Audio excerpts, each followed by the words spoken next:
In this video, I'm going to show you how I made this poster hanger with magnetic wooden strips. Let's check it out.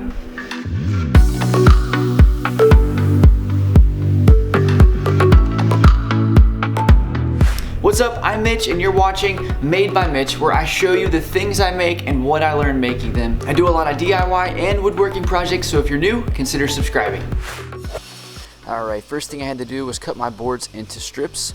Right here I'm using the joiner jig to make sure one side is square. Then I use that square side against my table saw fence to get the other side square as well. And I cut these in to inch wide strips. You can do this to your preference, whatever it is that you want. Next, I just used the planer to plane them down to the thickness that I wanted. I wanted to mention that you can actually buy lumber that is already 1/2 inch thick by 2 inches wide. I know everyone probably doesn't have a table saw and a planer, so there are alternatives out there. The next thing I'm doing here is I'm just measuring out how big my poster was going to be to figure out how long my boards needed to be cut. Now my poster ended up being 20 inches by 30 inches.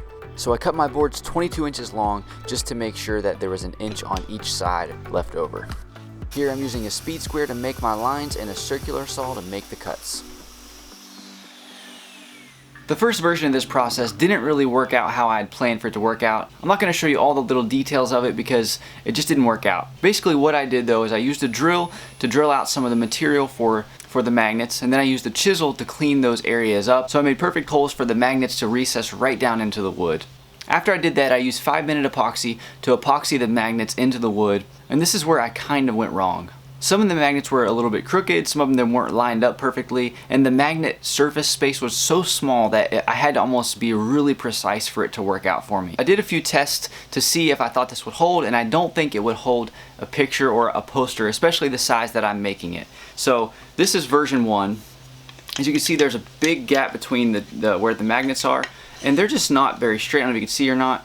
They're wobbly, and when it came to doing the paper test, it just wouldn't hold. It's falling already. So basically what I discovered is that I needed stronger magnets. So what I decided to do was get a chisel and an X-Acto knife and try to scrape out those old magnets with the 5-minute epoxy in them, and then I was going to make the hole bigger and use some different magnets in place of these to try to do the same thing. But whenever I used the chisel to get these magnets out, this happened.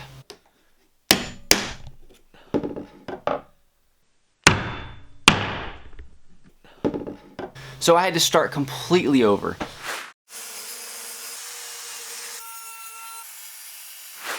So the second time doing this, I wanted to use a stronger magnet. I thought that would resolve my issue. So I went on Amazon and I got these rare earth magnet strips for like $15. I got a 12-pack, and so I got an affiliate link below if you want to get these for doing this type of project. But these things are amazing. So I got these rare earth magnet strips from Amazon. 1 hour later. 3 hours later. I'm having too much fun. Alright, round 2 with installing the magnets, and the first thing I did here was just trace the magnets out. I measured in about 5 inches from the ends of the boards, and then I had 2 magnets in each board. And then this time I decided to try to use a router. It just seemed like it worked a little bit better. It wasn't perfect, but then I used a chisel to clean it up a little bit, and I got a pretty good fit with the magnets. After I got the holes cut out for the magnets, I sanded the boards down really good all the way up to 220 grit, and then it was time to epoxy the magnets into the boards. I will leave links down in the description of these exact magnets that I'm using. They're amazing. And then also of this 5-minute epoxy, because this was the first time I've used this epoxy for this kind of thing, and this stuff works great. So what I did was just mixed up the epoxy, and then I just set the magnets right in place, made sure they were level with the edge of the board so that way they would line up perfectly, and this worked great. And a little tip, make sure you clean off the epoxy before it dries too much, because it is a pain to get off there once it already dries. And for this I used my favorite finish for walnut, which is Danish oil. It really brings out that wood grain. And this is version 2. As you can see, the gap is a lot smaller, and it's tight. Like, I can't, it takes a lot more to get them off of there. And so this is the test. This is just with a strip of paper, but boom.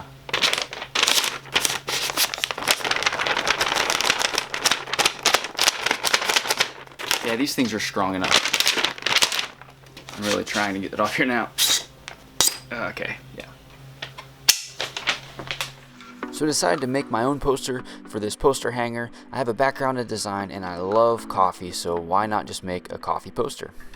If you don't have the tools to make your own poster, that's totally okay. There are plenty of Etsy shops out there with a lot of different designs. But if you're interested in this poster that I made, I am going to have it for free available on my website. I'll leave a link below in the description. And after the design was complete, I just called my local print shop to get it printed out. And the final step was just to piece everything together. So I just clamped on the bottom 2 boards to the bottom of the poster and then the top to the top of the poster, and I just added a piece of string and tied some knots so that way it would be the length that I wanted it to be. And this project was complete.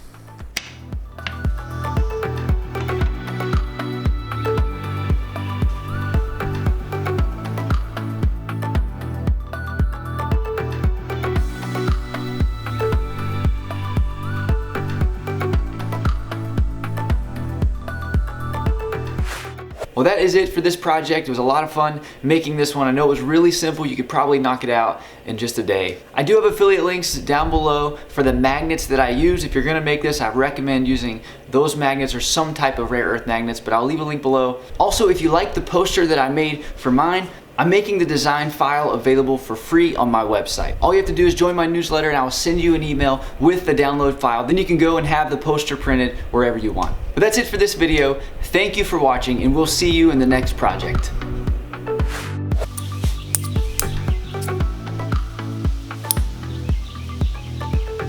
These things are incredible. I mean, they're so strong.